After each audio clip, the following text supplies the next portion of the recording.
রুহুল কবির রিজভী, তাকে আপনারা শাড়ি পরাতে দেখেছিলেন, তাকে ভারতীয় পণ্য বয়কট করতে দেখেছিলেন। সেই রুহুল কবির রিজভীর এক আজব দাবিটা কি বাংলা, বিহার, ওড়িশা নাকি তারা দখল করে নেবে, নবাবের জায়গা তারা নাকি দখল করে নেবে।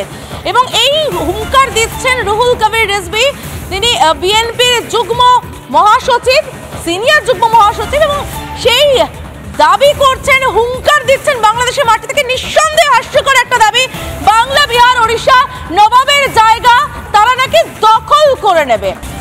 রিপাবলিক বাংলা বলেছে যে চট্টগ্রাম ভারতের অংশ হিসাবে দাবি করা, আরো কত মিথ্যা অপপ্রচার দিয়েছে। আমরা বলেছি একটি স্বাধীন সার্বভৌম দেশে আপনারা দাবি করলে, আমিও এর আগে বলেছি, আমরাও আমাদের নবাবের এলাকা ওই বাংলা, উড়িষ্যা এবং বিহার আমরা দাবি করব।